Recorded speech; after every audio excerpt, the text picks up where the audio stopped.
these discussions aren't zero sum. You can advocate for women and advocate for men. You can be an advocate for masculinity and for femininity. And so I never agree with the framing around toxic masculinity and around sort of gender theory, gender ideology as framing men as or masculinity as something that ought to be destroyed or fundamentally changed. Welcome to the Reality Therapy Podcast, where the truth will set you free. Welcome. I'm here today with Dr. Michael McClurkin, who is a practicing psychiatrist and has a lot of interesting things to say. I'm excited for our conversation, so welcome. Thank you. It's great to be here. Thanks for having me. So I like to start with people's background, and I'm just looking at your like one 2-sentence bio on X. You've been at 3 different Ivy League institutions plus NYU, and you're in the U.S. Army Reserves. I feel like there's a ton of stories just right there. What can you tell me about that? Yeah, it's a lot, so I'll do my best. So I'm currently at NYU now, and I work at a public hospital, Bellevue Hospital. I completed my postgraduate training in psychiatry, my residency in psychiatry at Yale School of Medicine, and I did a combined MD and PP degree, so I'm a doctor of medicine and master of public policy between Harvard Medical School and the Kennedy School of Government. And I've been doing a master's in computer science, a master's degree in computer science at UPenn part-time for the past couple of years. And after my time at the Kennedy School, I met a lot of folks in the military, and I have a really great friend of mine. I always say he was a bad influence on me. And he pushed me to join the military. He's in the Marine. He's officer, a major now in the Marines. And I was like, hey, I was able to connect with him and then with veterans in residency training. You know, for me, being an Army reservist is just about giving back to our brothers and sisters that are willing to put their lives on the line for us. So that's that. And I will say I'm a proud graduate of the State University of New York at Buffalo. So I did my undergraduate degree at a public university, SUNY, otherwise known as SUNY. So yeah, but that sort of rounds out my education. Why did you decide to take such an easy route through life? I'm kidding. Yeah, no, yeah. So growing up, I grew up in a resource poor environment. Didn't have much. Was on public assistance, saw a lot of drugs, homelessness. And and for me, there was no other option. It was either you're gonna gang bang, you're gonna be killed, or you're gonna do good in school and make an opportunity out of that. So that's the only path that I saw for success. It wasn't, yeah, it wasn't. Well. I saw this flyer from homeless to Harvard, and I said, "Hey, just I'll go for it." For me, it was less about the degrees or the pedigree, and it was more about this was the only option. I was studying to get out of the environment that I was in childhood and adolescence. So I worked hard and I had I earned opportunities to do what I'm doing now. But that was the primary motivation. It seems like someone with your mind, like the world would be open to you where you could have taken pretty much any path you wanted. Why did you choose psychiatry? What was about that? Yeah, my grandmother told me, she said, "I think you make a good shrink. We're crazy as hell, and you deal with us. So I think that'll be you should look into it." And she wasn't wrong. I think so. Going into medical school, I didn't want to do psychiatry, and this is sort of 10 years ago, 10, 11 years ago, going into medical school. Psychiatry wasn't, it was still the stigma around mental health was bigger than it is now. There was less awareness about it. Like social media wasn't as big, so there wasn't like folks on TikTok or Instagram talking about wellness and those sort of things. So I wanted to be an ophthalmologist, believe it or not, but it was just thinking about the things that I saw, like family members dealing with addiction. Crack cocaine was big in the 90s in my community, in like inner city communities throughout the country, similar to how the opioid pandemic has hit rural Americas in the country. So homelessness, psychotic folks, it was just what I saw. And going into medical school, at Harvard, and a lot of my classmates, they had an experience being around people who were homeless or had addictions or were struggling to pay rent or just had a lot of issues in those areas. And so, but for me, I was used to that. And it was one of the few areas in medical school where I felt like I had an edge. I didn't have parents who were surgeons. I didn't know necessarily how to navigate professional environments as well as my peers. But talking to patients, in particular patients with dealing with addiction or severe mental health issues, it just felt natural to me because I had exposure just from growing up. Is addiction, like substance use, is that your primary focus as a psychiatrist? It's not my primary focus. I'm currently an outpatient psychiatrist at Bellevue Hospital, and I also have a private practice. I see patients primarily remotely, some in person. I would say I'm more psychoanalytically oriented. So I do psychodynamic psychotherapy now. I'm in a 2-year program at a psychoanalytic institute here in New York with the plan on doing for psychoanalytic training. So I would say my focus is adults and either in the public sector, many of whom have addiction and primary psychotic disorders, bipolar disorder, mood disorders, and then working professionals. But in all the patients I treat, uh, addiction is common, substance abuse is common. But I wouldn't describe myself as an addiction psychiatrist. Gotcha. I think it's something fascinating in what you said. A lot of psychiatrists, at least from what I observed today, their Mhm. entire kind of method is here's a pill, right? Here's an antidepressant, here's a mood stabilizer. And you're not only embracing the holistic approach, but you're really getting into depth psychology. And Mhm. that seems really fascinating as a psychiatrist. That seems like you're kind of almost like reviving a dying art in a sense. Yeah, you just prescribing a pill, I think there's an element of psychotherapy or really relationship building, supporting someone, understanding someone beyond just what you see in front of you. And I think in particular with psychiatric illnesses, even if you just like, what are you actually treating? It's difficult to understand what you're treating without really engaging with someone over a course of several weeks to months. And so just meeting someone and prescribing a pill it doesn't make any sense to me. It never has, even before I had the clinical training that I do now. And so now with the training I have, it's just my resolve to be a clinician that understands someone beyond just what's on the surface is much stronger. Do you think like just the here's a pill and get out? Do you think that mentality is driven by laziness, greed, like just lack of knowledge? What do you think is driving that kind of push in the industry? So here's where I may differ from some folks. I think it's primarily driven by um, corporate interests. Mm. And so payers. Of course, United Healthcare was in the news several months ago after that unfortunate incident. So payers reimburse based on time. And so you're incentivized to have visits that are 15 to 30 minutes in length. Um, and you're incentive, so then you're out, in and out, in and out. So most psychiatric practices, return visit is 20 minutes. So you're cramming that in, three patients an hour. You're double booking. So there's not enough time to do a thorough diagnostic assessment for someone outside of after that first visit. So it's just you're coming and is there suicidality? Is there homicidality? Are you acutely depressed? Are you acutely anxious? Is it impairing your ability to function at work or at school or in intimate relationships? And here's a pill and you're done. Like that's it. So I think that's the primary driver. And if you're in private practice or cash only practice, you have more flexibility to have visits. The visits can be longer, it could be more thorough, but I think that's the primary driver. And secondary to that, you have manualized therapy, which is tailored to the corporate paradigm or payer paradigm. So it's easier to bill for something if it's 4, 8, 12 weeks in duration. It's manualized. It's readily. It lends itself to research. It lends itself to billing. And so, okay, you've done your 12 weeks. We can bill for it, and you're cured.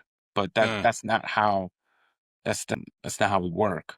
So I think it's less of look, if you ask a psychiatrist, hey, could I get paid roughly the same amount of money to have 45-minute visits with every patient and not have to just frankly push pills, I think most psychiatrists would agree.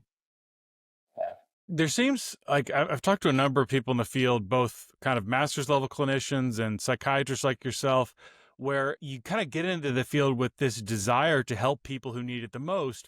But because there's so much pressure by the insurance companies, you're kind of motivated to go into like a cash pay system, which a lot of people it's kind of that puts it out of reach for a lot of people. Yeah. And so like it seems to be like a really tough dynamic there that you have to navigate. Right. So I so I'm employed by Bellevue and I have a part-time practice. So I see both sides. You're dealing with incredibly complex and difficult patients in the public sector, and you're working with insurance. They're hunting you down for everything that you do, even if you're prescribing a pill that costs 5 or 10 cents. They want a prior authorization for it, right? And it's just so there's a lot of pressure. There's not that much support. It's high acuity and high volume. And so if you're planning to have a 40-year career working full time in a psychiatric clinic that takes insurance, it's if you have an opportunity to have a private practice and not take insurance or maybe take one or be paneled on one or two and with one or two payers, for most that's the only sustainable option, or to work part-time. So you could work 10, 15, 20 hours a week and take insurance in a clinic, or you can have a private practice and half of your pace, you allot half of your slots for folks with insurance, or a quarter of your slots for folk with insurance, and the other 75% or half are cash pay. But it's not sustainable to work full time in an environment where you work with payers. It's just it's not sustainable. Tell me what you've got your kind of educational background and your practice in psych on the medical end on one side. Tell me how you're connecting that to the public policy side. Yeah. So I'm in a public psychiatry fellowship or leadership program at NYU. So that's just a direct way that I'm sort of connecting the two. I think going into residency, that was something that was on my mind. So I was coming out of medical school and the program at the Kennedy School. So joining the U.S. Army Reserve, that's nominally in the public sector. So working with veterans which is the Department of Veterans Affairs. They run a single payer healthcare system. And so I've been exposed to that through residency and through my time in the military, and working at Bellevue, which is a public hospital, the oldest public hospital in the United States of America. So I think my goal in residency was and I have this textbook here, this textbook of public psychiatry that I read when I was starting residency, was to come out and have exposure in a state facility, city or state, and at the federal level with the military and the VA. And then moving forward, I see myself potentially having an operator role in one of the public sector, and then transitioning to the private sector, like bringing that information to create value in the private sector. If you could be president for a day, we hear some of the terms you're talking about, single payer and like state run, private sector. We hear that in kind of the medical discussion. How would you solve the medical healthcare issue in America? That's a big question. That's a big question. It's a big question. Look, so just to frame the question, um, our healthcare expenditures are about a quarter of our gross domestic product, about a quarter of the economy, about 20%. Let's just say that 20%, but it's closing in on a quarter of our economy that just goes to healthcare expenditures, primarily Medicaid and Medicare.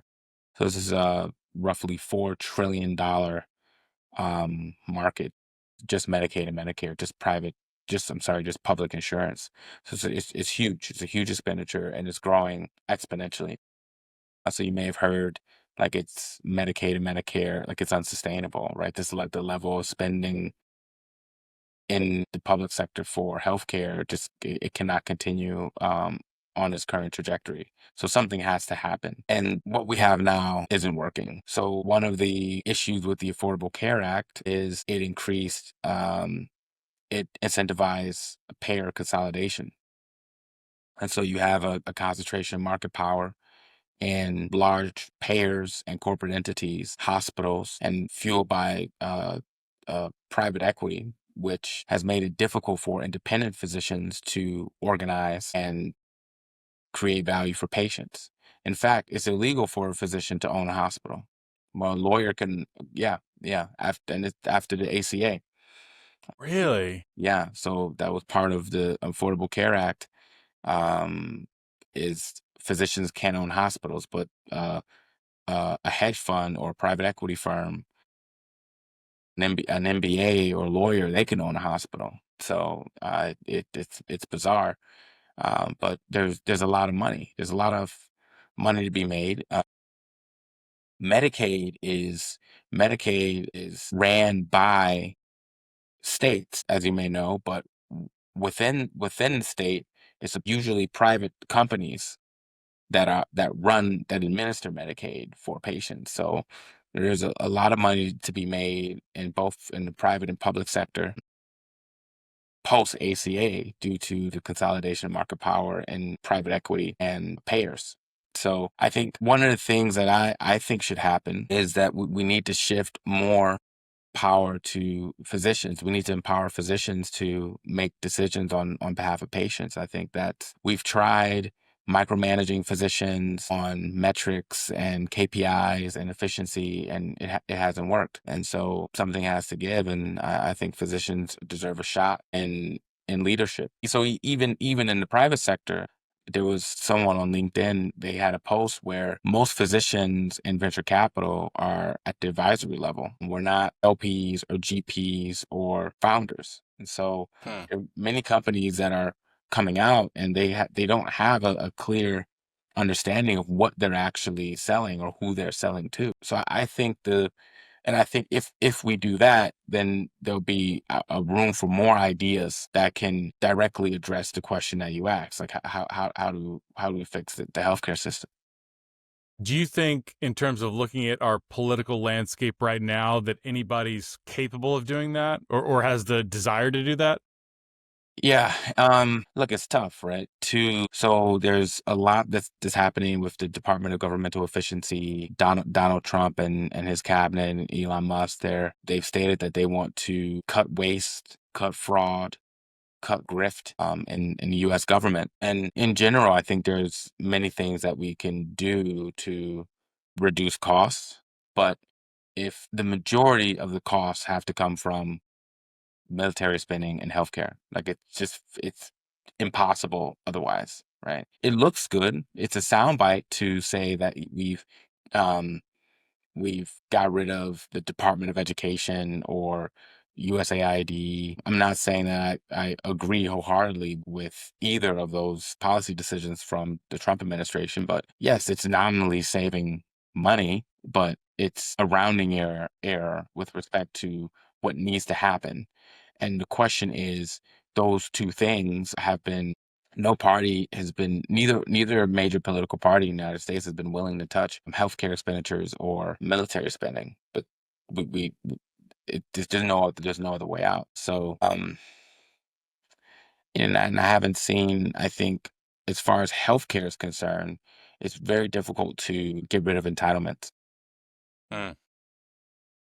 And it's interesting, I don't know if we'll talk about DEI, but I think one of the things I care a lot about is men's health. Men need a hand out or a hand up, and there needs to be, I think, focus by the Trump administration and the administration that comes afterward to re-engage men in our economy and our schools and just in our communities. And I think that needs to come from government, both at the federal, the state, and municipal levels. And I don't see anything from the government with respect to men specifically or just broadly, like how are we going to address this issue? What are you seeing with men? Because I feel like that's kind of the mentality seems to be like, oh, men have privilege, so we don't necessarily need to worry about them. But I see men just with horrible mental health, kind of almost dropping out of society, like not having any kind of career ambition for a job, not trying to date or marry. Just something's off here, something's not right. What are you seeing with men in this country? So men aren't doing well. Men are falling behind with respect to education, employment, or sort of the number of men in the workforce, the number of men who are enrolled in college, the number of men who are completing college, the number of men who have had sex in a year. 30% of men have had sex. 30% of men between ages of 18 to 34 have had sex in the past year. In relationships and with other, that they aren't in committed relationships. They're lonely.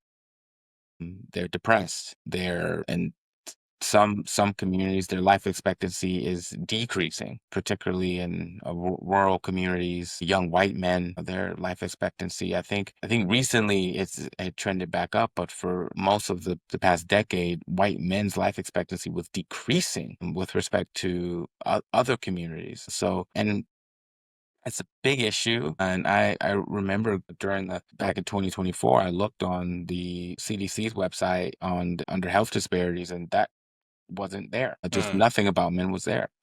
The biggest health disparity, arguably the biggest health disparity in medicine, is suicide.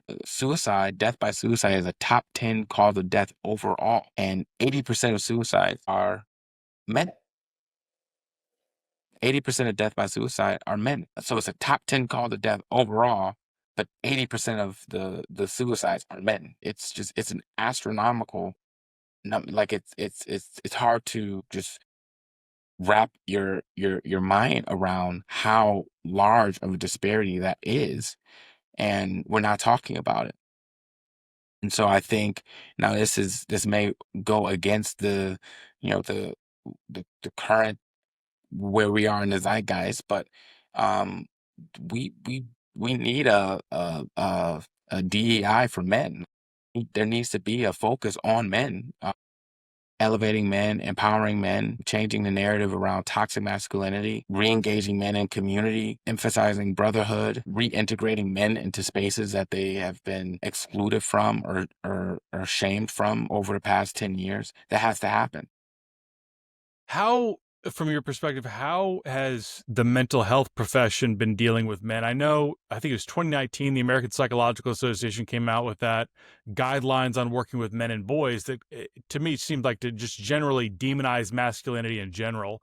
And it seems like that's kind of a broader reflection of the mental health profession. What are you seeing in that regard? Yeah, I think that the past 10 years has been pretty tough for men in the mental health profession. I think there's been, and the emphasis on women were just not part of these conversations a generation ago. So I think it's important that there has been a concerted effort to focus discussions in our society around women, or just generally including women in policy discussions, health discussions, discussions around government programs, policy, and so forth. These discussions aren't zero sum. You can advocate for women and advocate for men. You can be an advocate for masculinity and for femininity. And so I never agree with the framing around toxic masculinity and around sort of gender theory, gender ideology as framing men as or masculinity as something that ought to be destroyed or fundamentally changed. So there are nominally toxic or non-advantageous aspects of just across men and women or across gender, but we don't say toxic femininity or you know whatever. Um so yeah, I think um that's one part. I think the mental health professions are predominantly women. So we're seeing the shift generally as men fall out of the workforce and schools. So we're seeing a general trend towards white collar professions being predominantly women. But the mental health professions have been this way for the past 20 years. And so I think naturally there's a bias built within the mental health profession against men or towards men because of the composition. Now, it doesn't mean that it's essential that the mental health profession will be against men, but I think it means that we must, if you're not looking for it, you won't find it. So if the profession is men are toxic, men are dangerous, men abuse women, men rape women, which is all true in certain situations. But if you're doing that without thinking about men as fathers, as brothers, as sisters, as members of our communities and as citizens, then they'll fall through the cracks. And I think that that's what's been happening. This kind of opens up kind of the broader door of talking about political bias in the mental health professions, especially in what's called social justice. What are you seeing in your field? How have you seen your field change and kind of adapt to that social justice narrative? I think social, so it's a complicated issue. I think much of it is well intentioned, but I think it's been there's theory, um, and there's what actually needs to happen. I think there has been so you often hear, oh, this is Marxist ideology and whatnot, but a lot of it is. It's not that's not necessarily a bad thing. I read Marx and Engels and undergraduate, and I reread the um, Communist Manifesto from time to time and a German ideology from time to time. I think it's important as a it, as a professional to have read or generally understand communism, socialism, and capitalism. Of course, I've read Adam Smith, Wealth of Nation as well, but I think in particular critical theory as idea of being critical of institutions, I think can eventually turns in on itself because once you've criticized everything, you have to criticize yourself. And so I think it's not that line of inquiry is not designed to build sustainable institutions. It's important to criticize institutions. I think it's a part of libertarian thought, right? You're skeptical of government, you're skeptical of institutions, but that has to be balanced with an inclination towards building sustainable institutions that have a self-critical apparatus. I think there's been and I think there's been a separation going back to theory and practice. I grew up in a community where so where black folks we couldn't get the police to come. They didn't want to come to where I lived because it was too dangerous. They didn't want to patrol. If if the cat needed to come out of the tree, somebody had stomach pain, it would take hours for an ambulance to come because if it wasn't urgent, they didn't want to go there. So when back in the 2010s, when they're talking about defund the police, I'm like, hey, I mean, we're begging to get more police. There's cold case, people are murdered. We have no idea what happened. So that's when I started to think this doesn't make any sense, right? You're saying social justice, but you want to defund police and take them out of communities, but replace them with what? There wasn't a thought about, okay, what are we going to replace the police with? Because they serve an important role. Now, of course, no one wants police that are corrupt or abusive or racist or what have you, but we need police to serve. They serve a vital purpose in our communities. In particular, communities that have high crime, high poverty rates, high levels of mental illness and substance use disorders and physical illness. We need police and firemen and EMS and the like. Broadly, the social justice movement, it demonized certain communities and it caused a rift between what people like this there was the theory of things, how people wanted things to be and what people actually needed. So I think this many of these ideas, particularly like around DEI, defund the police. Look, diversity is important, right? But we want diversity across ideas. I want somebody that's from rural Appalachia, right? Because they're not at Harvard either. I want people from different countries, different races, different right. Like it's not just okay because you're a woman or because you're black or because you're this. right? So I think was a lack of sophistication around how to actually implement social justice. And in the mental health system, I think you saw the sequelae of this line of thought, in particular around how men were treated, and around how the things that certain communities needed, right? Like, if it's okay, just because I'm black, it doesn't mean that you automatically know what I need because you read a book on racism. That's doesn't make any sense. But that's the paradigm that we were in. And it was just complete nonsense. That's the whole thing, what you just said was just fascinating to me, because for so long, you had the BLM movement saying that if you want to be a good ally to people of color, you must embrace defund the police or abolish the police. Like, you have to hold that position in order to be a good ally.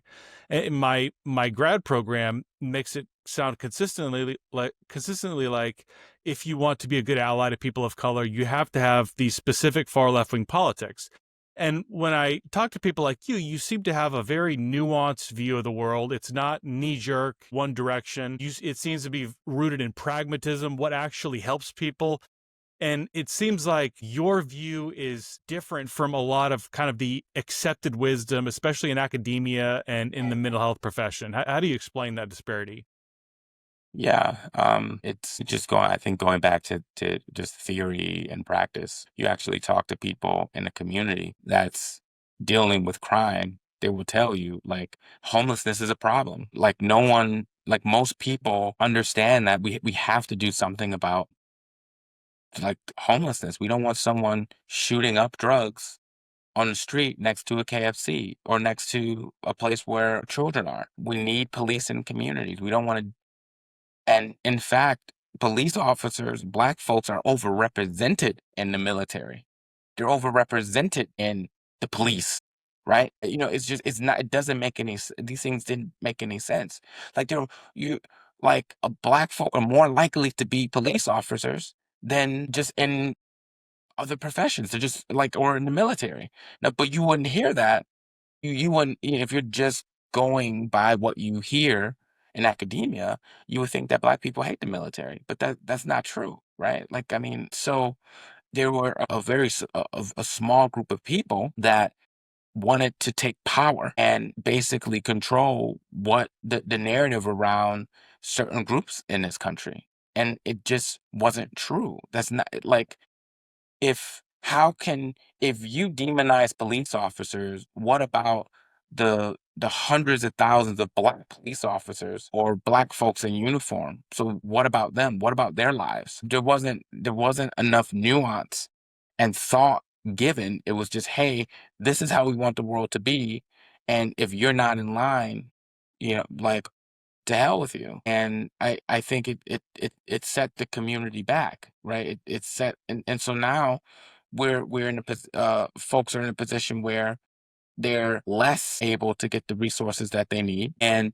there's frankly been less of a focus on policies that actually help people, right? We're spending all this time on protesting and defund the police, but black folks are poorer now than they were 10 years ago. And frankly, so is everyone, right? As far as wealth inequality and sort of major structural inequity, it's worse. But these folks they weren't concerned with that. They were more concerned with virtue signaling and projecting their view of the world onto everyone else. I'm wondering if you've gotten any pushback or antagonism for your views. Oh, absolutely. It's like, for your people wouldn't agree with, like, sort of like threats and residency among other peers in residency, that I wasn't towing the party line, that I would alienate myself. And I'm like, look, I actually grew up in poverty. You didn't. You're like you're not even from this country. Your family, but your family are doctors. So you're telling, okay, yes, you're a black person, but you're wealthy. Your family are doctors. You're trying to tell me that what I'm saying many black communities need is invalid. So now I'm silenced. How do you square that, right? There's just a lack of engagement with people on the ground. I mean, it was the same with like Latinx. Like, it's like you're not actually talking to people in these communities about what's actually good for them. You just because you have a certain opinion or belief doesn't mean you ought to project that onto the millions of people without their approval or consent. It's like I'm more qualified to talk about race than you are because I read Robin DiAngelo. Yeah. And then you get into this like this woman is like not to say that a white person can't talk about race, but just to point out. So Robin DiAngelo can like she can talk about race, but I can't because I'm saying that hey, I want to support our police to help police communities that don't have a lot of resources. Poor communities, they need more resources. They don't have the resources to support police, but they need the most policing. But Robin DiAngelo, just because she's affiliated with a prestigious institution, she could tell me like somebody that's actually in the community. And I think that like this is the lack of respect for folks who are outside of the academy and outside of the professional managerial class or the coastal elites. It was just we were completely out of the loop. Hmm. And so it was just unbelievable. It was unbelievable. Go ahead. I mean, to me, this is what I see from a lot of professors, a lot of people generally, but a lot of professors specifically, where it's like they care more about you as a theoretical person than an actual person.